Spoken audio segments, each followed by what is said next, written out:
नमस्कार, मैं हूं आपके साथ राहुल ओझा। आप देख रहे हैं देश का पहला समझाने वाला बुलेटिन खबर तो समझिए। लोकसभा चुनाव 2024 खत्म होने के बाद अब सियासत की खबरों के मायने समझने की जरूरत है। लोकसभा चुनाव के बाद अब प्रधानमंत्री मोदी लगातार तीसरी बार सत्ता में वापसी करने वाले हैं। वहीं विपक्ष भी मौके की तलाश में है। हमारी नजर सियासत से लेकर तमाम अहम खबरों पर होगी।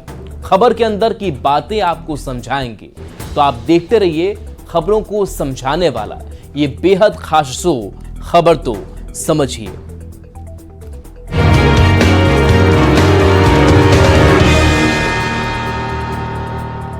लोकसभा चुनाव के नतीजे आने के बाद नई सरकार बनाने की कवायद तेज हो गई है। एनडीए तीसरी बार बहुमत हासिल कर सरकार बनाने का दावा पेश करेगी। प्रधानमंत्री आवास पर एनडीए की बैठक हुई है, जिसमें नरेंद्र मोदी को एनडीए का नेता चुना गया। 9 जून को शाम 7:15 बजे नरेंद्र मोदी प्रधानमंत्री पद की शपथ लेंगे।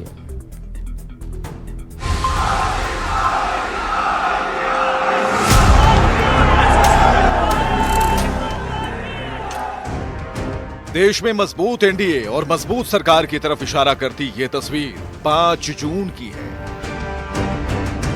प्रधानमंत्री आवास पर हुई बैठक में एनडीए नेताओं ने सर्वसम्मति से नरेंद्र मोदी को एनडीए का नेता चुन लिया। बैठक में नीतीश कुमार समेत एनडीए के तमाम सहयोगियों ने अपना समर्थन पत्र सौंप दिया है। कल एनडीए के तमाम लीडर्स की हम लोग की बैठक थी और एक स्वर में, देखिए ये बात सत्य है, इस बात को कोई नहीं नकार सकता कि एनडीए की ये जीत प्रधानमंत्री जी के नेतृत्व की ही जीत है। उनकी वजह से ही एनडीए को इतना प्रचंड बहुमत मिला। 7 जून को सुबह 11 बजे एनडीए की बैठक है और इस बैठक में संसदीय दल के नेता शामिल होंगे। उसके बाद सभी नेता राष्ट्रपति से मुलाकात करेंगे और 9 जून को नरेंद्र मोदी प्रधानमंत्री पद की शपथ लेंगे। नतीजों के बाद चल रही राजनीतिक हलचल के बीच 6 जून को बीजेपी अध्यक्ष जेपी नड्डा के आवास पर बीजेपी की बड़ी बैठक हुई और इस बैठक में आगे की रणनीति पर चर्चा की गई। लोकसभा चुनाव के नतीजों ने बिहार के सीएम और जेडीयू के राष्ट्रीय अध्यक्ष नीतीश कुमार की अहमियत को बढ़ा दिया है। नीतीश कुमार और उनकी पार्टी जेडीयू को लेकर तरह तरह की कयासबाजी और डिमांड की बातें फैलाई जा रही हैं, जिस पर जेडीयू के नवनिर्वाचित सांसद ललन सिंह ने विराम लगाने की कोशिश की। जेडीयू सांसद ललन सिंह ने दावा किया कि उनकी पार्टी जेडीयू मजबूती से एनडीए के साथ खड़ी है। सर ये बताइए कि कुछ मांग बिहार को लेकर अपनी सरकार में भी रहने के लिए बने रहने के लिए क्या का डिमांड होता है? सर विशेष राज्य का दर्जा आप लोगों की मांग रही है ललन जी। डिमांड के आधार पर हम लोग एनडीए के साथ हैं, पूरी मजबूती के साथ हैं और पूरी मजबूती के साथ एनडीए के साथ रहेंगे। इस बीच तेजस्वी यादव ने कहा कि हम लोग चाहते हैं कि जो भी सरकार बने वो बिहार को अहमियत दे। देखिए ठीक है, नंबर है एनडीए के पास, लेकिन हम लोग तो ये चाहेंगे कि जो सरकार बने वो बिहार को लेकर के ज़्यादा विशेष ध्यान दे। एनडीए को बहुमत है। सरकार बनाने को लेकर एनडीए के नेता पूरी तरह से कॉन्फिडेंट हैं, जबकि इंडिया गठबंधन की पार्टी लगी हुई है कहीं से कुछ मौका मिल जाए। न्यूज़ 18 के लिए दिल्ली से अमितेश सिंह के साथ ब्यूरो रिपोर्ट।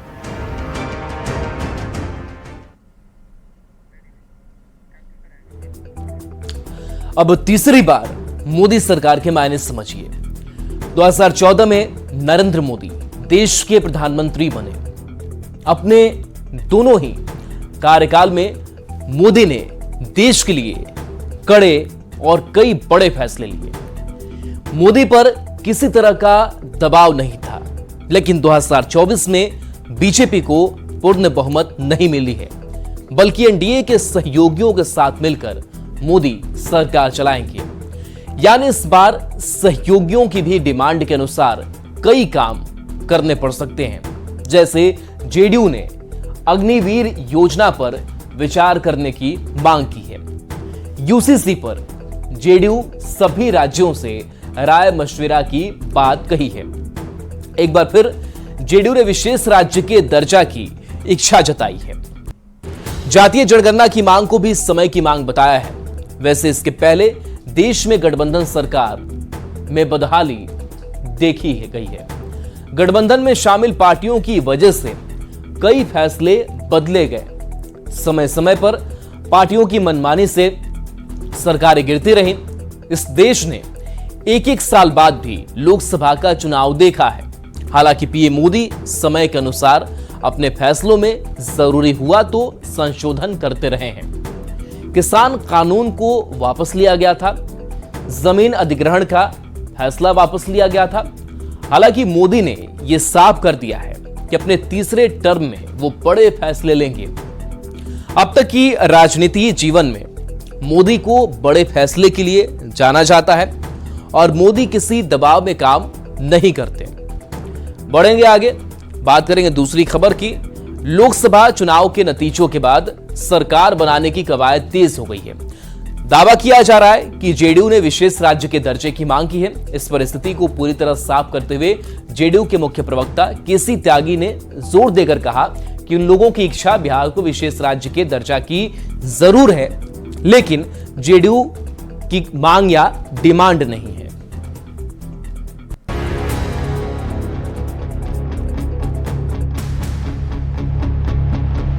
हम लोग तो ये चाहेंगे कि जो सरकार बने बिहार को विशेष राज्य का दर्जा दे। विशेष राज्य का दर्जा बिहार को मिले, ये हमारी इच्छा है। मिलजुल करके सरकार चलाएंगे, राज्य और देश को आगे बढ़ाएंगे। लोकसभा चुनाव के नतीजों के बाद दो लोगों की डिमांड बहुत ज्यादा है। ये है टीडीपी के चंद्रबाबू नायडू और बिहार के सीएम नीतीश कुमार। सरकार गठन के पहले कयासों का बाजार भी गर्म है और बिहार को विशेष राज्य का मुद्दा एक बार फिर सुर्खियों में। हम लोग तो ये चाहेंगे कि जो सरकार बने वो बिहार को लेकर के ज्यादा विशेष ध्यान दे, बिहार को विशेष राज्य का दर्जा दे। दावा किया जा रहा है कि जेडीयू ने एक बार फिर विशेष राज्य के दर्जे की मांग की है। जेडीयू की मांग कई मंत्रालयों की भी है, लेकिन इस तरह के दावे को जेडीयू के मुख्य प्रवक्ता केसी त्यागी ने पूरी तरह से खारिज कर दिया है। केसी त्यागी ने साफ साफ कहा कि बिहार को विशेष राज्य का दर्जा मिले, ये हमारी इच्छा है, लेकिन ना तो हमारी कोई डिमांड है और ना ही किसी तरह की बार्गेनिंग। ना कोई बार्गेनिंग है, ना कोई डिमांड है, ना कोई नाराजगी है। हाँ, विशेष राज्य का दर्जा बिहार को मिले, ये हमारी इच्छा है। आरजेडी नेता तेजस्वी यादव ने जरूर इस मुद्दे के जरिए सियासी माहौल गरमाने की कोशिश की है, लेकिन जेडीयू प्रवक्ता नीरज कुमार ने सोशल साइट एक्स पर पोस्ट करके तेजस्वी यादव पर तंज कसा है। नीरज कुमार ने लिखा है, माननीय नीतीश कुमार जी ने गतिमान विकास के साथ राष्ट्रीय विकास दर कायम रखा। विशेष दर्जा, विशेष पैकेज, विशेष सहायता, विशेष नजर हमारी चिंता। विपक्षी जेल में विशेष दर्जा की चिंता करे। बिहार की जनता ने राजनीतिक विड्रेस तो दे ही दिया है।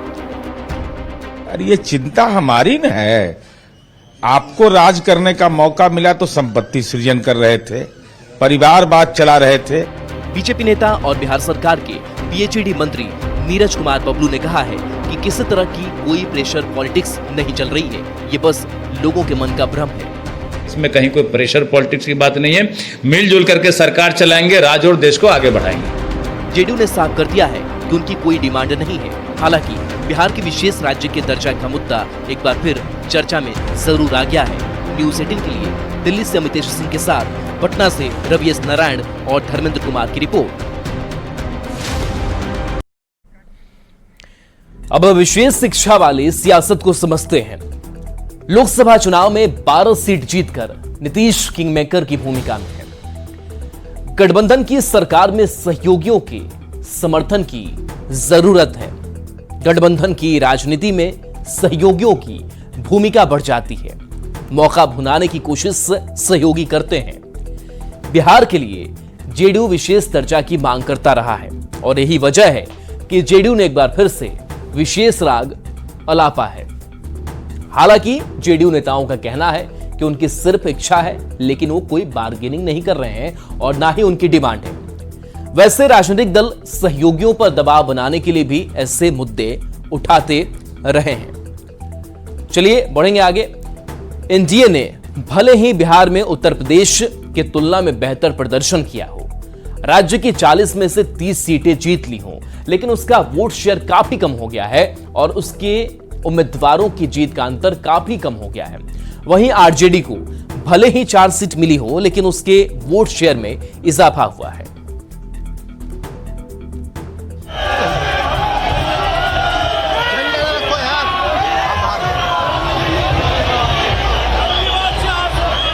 ये चुनाव प्रबंधन का जो हमारा बिहार का टीम था, इनके नेतृत्व में हम चुनाव लड़े और 75% मार्क्स बिहार की जनता ने एनडीए को नीतीश कुमार जी के नेतृत्व। डिप्टी सीएम सम्राट चौधरी ने कहा है कि बिहार में एनडीए को डिस्टिंक्शन मार्क्स मिले हैं। बिहार की जनता ने एनडीए को 75% सीटों पर जीत का आशीर्वाद दिया है। सम्राट चौधरी की बात सही भी। 2024 के लोकसभा चुनाव में एनडीए को 40 में से 30 सीट पर जीत मिली है। नतीजों में जेडीयू का स्ट्राइक रेट बीजेपी की तुलना में बेहतर रहा। 16 सीट पर जेडीयू के उम्मीदवार चुनाव लड़े थे। इनमें 12 सीट पर जीत मिली, जबकि बीजेपी 17 सीटों पर चुनाव लड़ी और 12 सीट ही जीत पाई। इसी के साथ केंद्र की राजनीति में नीतीश कुमार किंग मेकर बनकर उभरे। हालांकि इस रिजल्ट का एक दूसरा पहलू भी है। एनडीए की सीटों में इजाफा जरूर हुआ है, लेकिन वोट शेयर में कमी आई है। दूसरी ओर पूर्व डिप्टी सीएम तेजस्वी यादव के धुआंधार प्रचार के बावजूद आरजेडी के खाते में महज 4 सीट ही आई, लेकिन 2019 की तुलना में वोट शेयर 6% से ज्यादा बढ़ गया। 2019 में बीजेपी को 24.49% वोट मिला था, जबकि जेडीयू को 22.26%। लेकिन 2024 में बीजेपी का वोट प्रतिशत घटकर 20.5% पहुंच गया, जो 2019 के मुकाबले 3.5% कम है। जबकि जेडीयू का वोट शेयर घटकर 18.52% पहुंच गया है, जो 2019 के मुकाबले 3.75% कम है। एलजेपी के वोट शेयर में भी गिरावट है। 2019 में एलजेपी को 8% वोट मिले थे, जबकि 2024 में एलजेपीआर का वोट शेयर घटकर 6.5% तक पहुंच गया। वहीं दूसरी ओर आरजेडी को 2019 में करीब 15.7% वोट हासिल हुआ था। 2024 में आरजेडी का वोट शेयर बढ़कर 22.14% पहुंच गया। आरजेडी के साथ गठबंधन कर चुनाव लड़ने वाली कांग्रेस के वोट शेयर में भी मामूली बढ़ोतरी हुई है, लेकिन वोट शेयर के हिसाब से आरजेडी बिहार में सबसे ज्यादा बढ़ने वाली पार्टी बनकर उभरी है। 2020 के विधानसभा चुनाव में जेडीयू को भारी नुकसान हुआ था। 2015 में 70 से अधिक सीटें जीतने वाली पार्टी 43 सीटों पर सिमट गई थी। वहीं बीजेपी को पीछे करते हुए आरजेडी बिहार विधानसभा में सबसे बड़ी पार्टी बनकर उभरी। हालांकि जेडीयू के नेता इस रिजल्ट के पीछे चिराग फैक्टर को मानते, लेकिन सवाल है कि क्या 2024 का रिजल्ट ये वोट प्रतिशत 2025 के विधानसभा चुनाव का संकेत है। Bureau report, news 18। अब वोट शेयर के हिसाब से 2024 के रिजल्ट को समझते हैं। 2024 में एनडीए ने 40 में से 30 सीटें जीत ली, जबकि इंडिया को महज 10 सीटें मिली। जेडीयू को 12 और बीजेपी को 12 सीटें मिली, लेकिन दोनों ही पार्टियों के वोट शेयर में कमी आई। सबसे ज्यादा जेडीयू के वोट शेयर में कमी दर्ज की गई, लेकिन 4 सीट पाने के बावजूद आरजेडी का वोट शेयर 2019 के मुकाबले 6% बढ़ गया। यही नहीं, एनडीए की सीटों की जीत का मार्जिन भी 2019 के मुकाबले कम हुआ। 2019 में बीजेपी, जेडीयू, एलजेपी गठबंधन ने 2 लाख से अधिक वोटों के अंतर के साथ 25 सीटें जीती।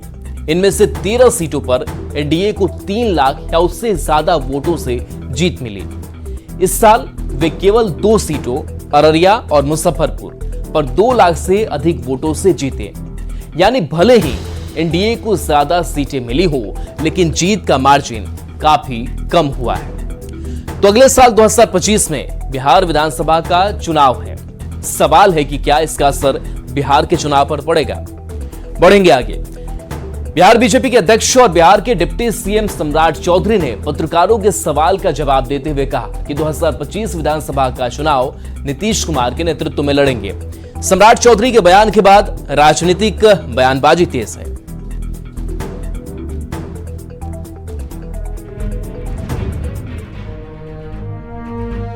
इसमें दिक्कत क्या है? नीतीश कुमार जी की नेतृत्व में 1996 से भारतीय जनता पार्टी 2024 का लोकसभा चुनाव पूरा हो गया। जनता ने एनडीए को सरकार बनाने का जनादेश दे दिया। 2025 में बिहार विधानसभा का चुनाव है। अब ये सवाल उठने लगे हैं कि 2025 में बिहार एनडीए का नेतृत्व कौन करेगा। यही सवाल पत्रकारों ने बिहार बीजेपी के अध्यक्ष और बिहार के डिप्टी सीएम सम्राट चौधरी से पूछा, तो सम्राट चौधरी ने कहा कि 1996 से नीतीश कुमार के नेतृत्व में चुनाव लड़ते आ रहे हैं, आगे भी लड़ेंगे। जेडीयू ने कहा कि 2025 में नीतीश कुमार के नेतृत्व में एनडीए चुनाव में जाएगी। अरे तो इसमें दिक्कत क्या है? नीतीश कुमार जी की नेतृत्व में 1996 से भारतीय जनता पार्टी आगे भी रहेगी। 2025 में नीतीश कुमार की अगुवाई में चुनाव लड़ने के सम्राट चौधरी के बयान पर राजनीतिक बयानबाजी शुरू हो गई है। सम्राट चौधरी के बयान पर जेडीयू नेता काफी खुश है। जेडीयू नेताओं ने कहा है कि जैसे राष्ट्रीय स्तर पर नरेंद्र मोदी एनडीए का नेतृत्व करते हैं, वैसे ही बिहार में नीतीश कुमार बिहार एनडीए का चेहरा है। ये कोई नई बात नहीं है। शुरुआती दौर से लेके आज तक ये सत्य है कि नीतीश कुमार जी बिहार के सबसे बड़े चेहरे हैं और एनडीए का नेतृत्व वही करते आए हैं। जिस प्रकार से देश में केंद्र सरकार में आदरणीय प्रधानमंत्री नरेंद्र मोदी जी नेतृत्व करने जा रहे हैं, उसी तरह ये सत्य है कि नीतीश कुमार जी नेतृत्व करते आए हैं और आदरणीय नीतीश कुमार जी नेतृत्व करते रहेंगे। वहीं आरजेडी ने सम्राट चौधरी के बयान पर तंज कसा है।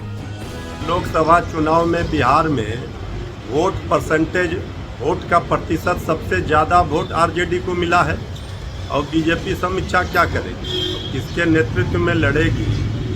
आदरणीय नीतीश कुमार जी की जरूरत है, तब कह रहे हैं कि आदरणीय नीतीश कुमार जी के नेतृत्व में लड़ेंगे। एनडीए गठबंधन बनने के बाद से नीतीश कुमार बिहार में एनडीए का चेहरा रहे हैं। सम्राट चौधरी ने साफ कर दिया है कि बीजेपी को इस बात से कोई ऐतराज नहीं है कि 2025 में भी नीतीश ही बिहार में एनडीए का चेहरा हो। न्यूज़ 18 के लिए पटना से शैलेंद्र कुमार की रिपोर्ट। तो देखिए, नीतीश कुमार 2005 से बिहार के सीएम हैं और 1996 से बीजेपी को लेकर के सम्राट चौधरी ने भी कहा कि वो लगातार नेतृत्व करते आ रहे हैं, इसलिए वो 2025 में भी नेतृत्व करें, इसमें बुराई क्या है। पढ़ेंगे आगे। चंडीगढ़ एयरपोर्ट पर कंगना रनौत पर हमला हुआ है। सीआईएसएफ के जवान ने हमला किया है, ये रिपोर्ट देखिए।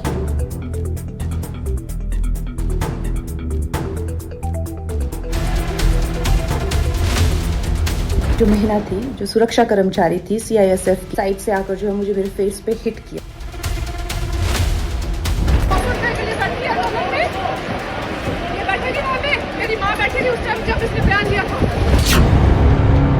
बीजेपी सांसद कंगना को जड़ा थप्पड़।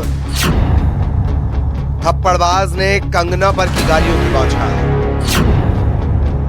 चंडीगढ़ से दिल्ली तक थप्पड़ कांड की गूंज। तस्वीरें चंडीगढ़ एयरपोर्ट की हैं। हंगामा बरपा है। बीच बचाव में सीआईएसएफ के सुरक्षा कर्मी लगे हैं, लेकिन हंगामा थमने के बजाय बढ़ता ही गया। इतना कि चीख रही सीआईएसएफ की महिला जवान ने नई नवेली सांसद चुनी गई फिल्म अभिनेत्री कंगना रनौत पर जोरदार थप्पड़ चला दिया। थप्पड़ के साथ ही गालियों की बौछार भी जारी रही। दिन दहाड़े भीड़ के बीच कंगना पर थप्पड़ चला तो मुठभेड़ बन गया। कंगना से उलझने वाली आरोपी महिला जवान किस कदर क्रोध में थी, उसकी चीख से समझा जा सकता है। सिक्योरिटी चेक पर चल रहे इस हाई वोल्टेज ड्रामे से पूरे एयरपोर्ट में हड़कंप मच गया। हंगामा थमा तो वजह और आरोपी महिला की डिटेल भी पता चली। कंगना पर थप्पड़ मारने के आरोपी महिला का नाम कुलविंदर कौर है। कुलविंदर कौर कंगना के किसान आंदोलन पर दिए बयान से खफा है। कंगना को एयरपोर्ट पर जैसे ही कुलविंदर ने देखा, उसका पारा हाई हो गया और वो उनसे उलझ पड़ी। कंगना से बहस के दौरान कुलविंदर कौर पर हाथापाई के आरोप लगे हैं। कंगना रनौत ने खुद सोशल मीडिया पर वीडियो पोस्ट कर पूरे मुठभेड़ को विस्तार से बताया। आज चंडीगढ़ एयरपोर्ट पे जो हादसा हुआ वो सिक्योरिटी चेक के साथ में हुआ। वहां पे मैं सिक्योरिटी चेक करके जैसे ही निकली तो दूसरे कैबिन में जो महिला थी, जो सुरक्षा कर्मचारी थी सीआईएसएफ की, उन्होंने उनके पास या उनको क्रॉस करने का इंतजार किया और साइड से आकर जो है मुझे मेरे फेस पे हिट किया और गालियां देने लगी। और जब मैंने उनको पूछा कि उन्होंने ऐसा क्यों किया, तो उन्होंने कहा कि वो फार्मर्स प्रोटेस्ट को जो है वो सपोर्ट करती हैं और I am safe, but my concern is कि जो आतंकवाद और उग्रवाद पंजाब में बढ़ रहा है, how do we handle that. Kangana से मारपीट और गाली गलौज के बाद सीआईएसएफ फौरन एक्शन में आ गई। आरोपी महिला को सस्पेंड करने के साथ ही काफी देर तक सिक्योरिटी फोर्स ने मीटिंग की। फिर कुलविंदर के खिलाफ एफआईआर भी दर्ज हुई। हालांकि अपनी सफाई में कुलविंदर कौर ने जो बात कही वो चौंकाने वाली है। इसने बयान दिया था ना कि 100 रुपए के लिए बैठी है लोगों में, ये बैठेगी वहाँ पे, मेरी माँ बैठी थी उस टाइम जब इसने बयान दिया था। पर आप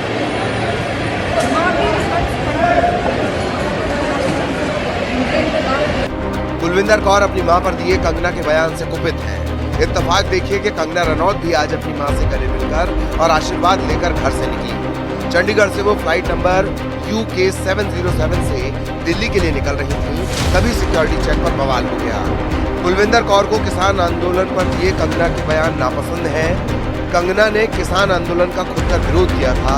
उनके कई बयान सोशल मीडिया पर वायरल हुए थे। इसका साइड इफेक्ट कंगना को सांसद चुने जाने के बाद देखना पड़ रहा है। हालांकि मामले की जांच के बाद इस थप्पड़ कांड की हकीकत से पर्दा उठेगा। Bureau report, news 18। और चलिए न्यूज़ 18 बिहार झारखंड पर खबरें आपके लिए लगातार जारी हैं।